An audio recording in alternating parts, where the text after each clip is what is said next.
The restaurant was unusually quiet that December evening. Most of the holiday crowd had already come and gone, leaving behind the gentle clinking of silverware and the soft murmur of a few lingering conversations. Michael Harrison sat alone at table 7, his gray suit impeccable, his posture straight. At 42, he had built a reputation as a businessman who demanded excellence. His dark hair, styled neatly back, had just begun to show touches of silver at the temples. He was reviewing notes for tomorrow's board meeting, his pen moving steadily across the page. He didn't notice her at first. Sarah Bennett had been a server at Riverside Inn for 3 years. At 35, she worked 2 jobs to support her daughter, Emma. Her blonde hair was pulled back in a practical ponytail, and though her feet ached after a 10-hour shift, she still managed a genuine smile for her customers. She had noticed the man in the gray suit the moment he walked in. There was something about the way he carried himself. Authority.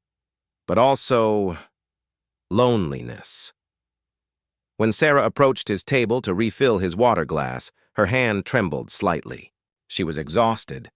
The Christmas season meant extra hours, and Emma had been up late the night before. Excited about the upcoming holiday, the water glass tipped. Time seemed to slow as the ice-cold water spilled across the table, soaking Michael's papers and splashing onto his sleeve. "Oh my goodness, I'm so sorry." Sarah's face flushed red as she quickly grabbed napkins, trying desperately to blot the water. "I'm so sorry, sir. Please let me—" Michael looked up sharply. For a moment, his jaw tightened. Then he saw her face. Really saw it, the exhaustion in her eyes, the worry lines that spoke of someone carrying a heavy burden, the genuine distress at her mistake. "It's all right," he said quietly, though his voice was firm. Accidents happen, but Sarah knew better. She had worked in restaurants long enough to know that mistakes like this could cost you your job. Especially during the holidays when managers were stressed and owners were watching every detail. The manager, Mr. Peterson, appeared within seconds. He had seen the whole thing from across the room. "Mrs. Bennett," he said, his voice tight with controlled anger. "My office, now." Sarah's hands shook as she gathered the soaked napkins. "Yes, sir," she whispered. As she turned to leave, Michael heard a small voice. "Excuse me?"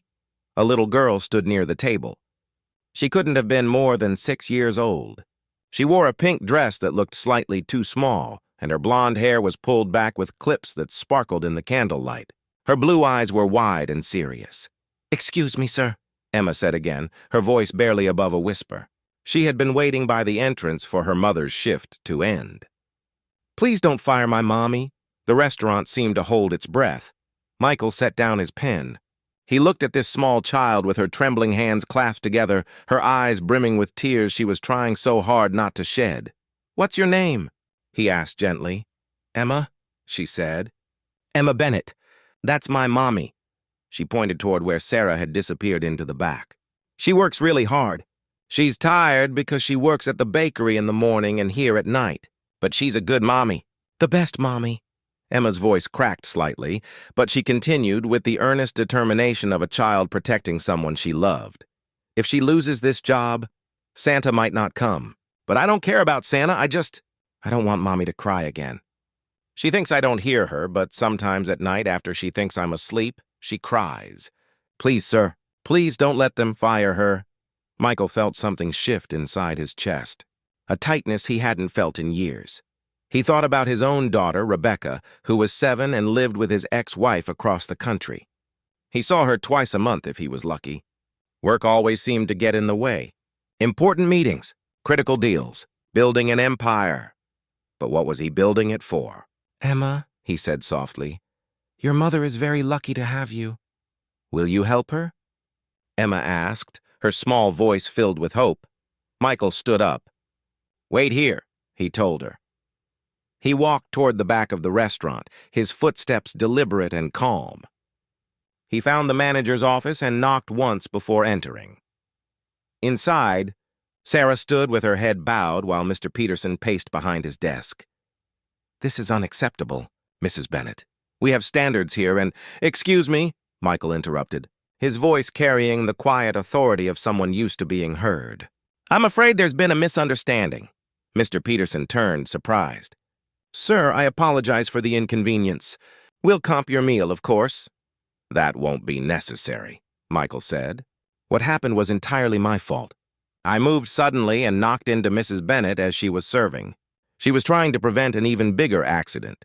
In fact, I'd say she handled the situation with remarkable grace." Sarah looked up, her eyes wide with confusion and gratitude. Mr. Peterson's expression shifted from anger to uncertainty. "Oh, well, I see." "Mrs. Bennet," Michael continued, "I hope I didn't cause too much trouble for you."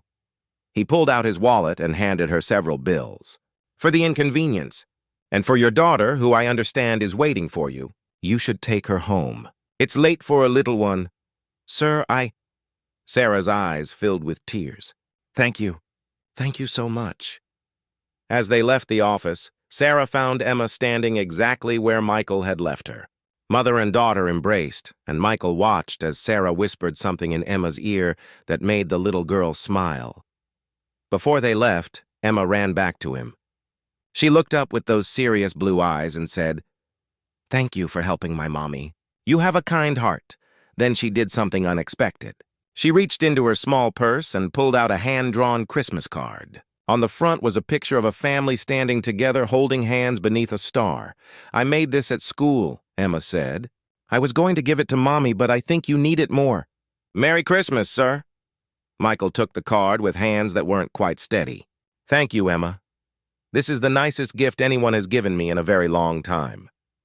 After they left, Michael sat back down at his table. He opened the card.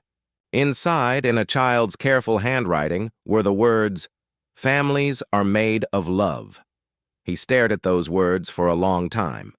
That night, Michael called his ex-wife. They talked for 2 hours about Rebecca, about visits, about being better at staying connected. He booked a flight to see his daughter that weekend, pushing aside a meeting that had seemed so important just hours before.